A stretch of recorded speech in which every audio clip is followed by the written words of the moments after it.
2024 का साल देश के लिए काफी नुकसानदायक रहा क्योंकि इस साल हमने दो अनोखे रत्न खोए हैं। जी हाँ, ये दो अनमोल रत्न और कोई नहीं बल्कि रतन टाटा और पूर्व प्रधानमंत्री डॉक्टर मनमोहन सिंह हैं। आपको बता दें, कुछ ही दिन पहले 10 अक्टूबर को भारत के दिग्गज और मशहूर उद्योगपति 86 साल की उम्र के रतन टाटा का निधन हुआ था, जो देश के लिए काफी बड़ा नुकसान था। लेकिन साल खत्म होने से पहले हमने पूर्व प्रधानमंत्री डॉक्टर मनमोहन सिंह को भी खो दिया। दरअसल कल गुरुवार शाम मनमोहन सिंह के बेहोश होने के बाद उन्हें एम्स में भर्ती कराया गया था, लेकिन रात 9:51 पर उनका निधन हो गया। बता दें, पूर्व पीएम डॉक्टर मनमोहन सिंह लंबे समय से स्वास्थ्य संबंधी समस्याओं का सामना कर रहे थे। इससे पहले भी उन्हें कई बार स्वास्थ्य कारणों से अस्पताल में भर्ती कराया गया था, लेकिन कल उन्होंने हमें अलविदा कह दिया।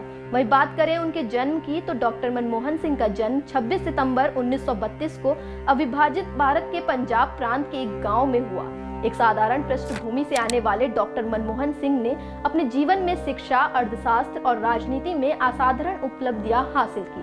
डॉक्टर मनमोहन सिंह ने 1948 में पंजाब विश्वविद्यालय से मैट्रिक की परीक्षा उत्तीर्ण की, जिसके बाद उन्होंने कैम्ब्रिज विश्वविद्यालय यूके से 1957 में अर्थशास्त्र में प्रथम श्रेणी ऑनर्स की डिग्री प्राप्त की और 1962 में ऑक्सफोर्ड विश्वविद्यालय के नफील्ड कॉलेज से अर्थशास्त्र में डी.फिल की उपाधि अर्जित की। दरअसल शिक्षा के प्रति उनका लगाव उन्हें पंजाब विश्वविद्यालय और दिल्ली स्कूल ऑफ इकोनॉमिक्स में अध्यापन की ओर ले गया।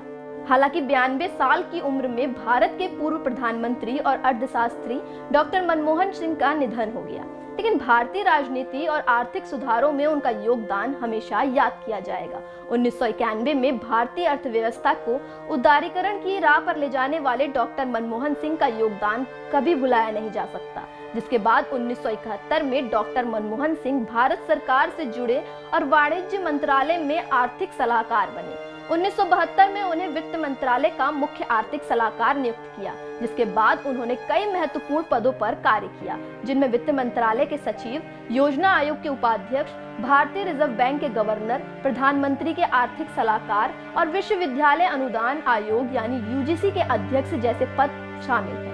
वहीं 1991 से 1996 तक डॉक्टर मनमोहन सिंह भारत के वित्त मंत्री रहे और इसी दौरान उन्होंने आर्थिक सुधारों की एक व्यापक नीति लागू की, जिसे विश्व भर में सराहा गया। इन सुधारों ने भारत को आर्थिक संकट से उबारकर एक नई दिशा दी। डॉक्टर मनमोहन सिंह 1991 में पहली बार राज्यसभा के सदस्य बने। उन्होंने असम का प्रतिनिधित्व 5 बार किया और 2019 में राजस्थान से राज्यसभा सदस्य बने। 1998 से 2004 तक जब भारतीय जनता पार्टी सत्ता में थी, तो डॉक्टर मनमोहन सिंह राज्यसभा में विपक्ष के नेता रहे। उन्होंने 1999 में दक्षिण दिल्ली से लोकसभा चुनाव भी लड़ा, लेकिन किसी कारणवश उन्हें असफलता मिली। हालांकि इसके बाद उन्होंने हार नहीं मानी और 2 कार्यकाल 2004 से 2014 तक भारत के प्रधानमंत्री के रूप में सेवा की और देश के विकास में अहम भूमिका निभाई। दरअसल 2004 के आम चुनावों के बाद 22 मई को उन्हें भारत का प्रधानमंत्री नियुक्त किया गया, जिसके बाद उन्होंने 2009 में दूसरी बार प्रधानमंत्री पद की शपथ ली और 2014 तक इस पद पर बने रहे। वहीं बात करें उनको मिले पुरस्कार की, तो सन 1987 में उपरोक्त पद्म विभूषण के अतिरिक्त भारत के सार्वजनिक जीवन में डॉक्टर मनमोहन सिंह को अनेकों पुरस्कार व सम्मान मिल चुके हैं, जिनमें से कुछ प्रमुख पुरस्कार हैं। 2002 सर्वश्रेष्ठ सांसद, 1995 में इंडियन साइंस कांग्रेस का जवाहरलाल नेहरू पुरस्कार, 1993 और 94 का Asia money award for finance minister of the year, 1994 का euro money award for the finance minister of the year, 1946 में कैम्ब्रिज विश्वविद्यालय का एडम स्मिथ पुरस्कार। इतना ही नहीं बल्कि डॉक्टर मनमोहन सिंह ने कई राष्ट्रीय व अंतर्राष्ट्रीय संगठनों में भारत का प्रतिनिधित्व किया।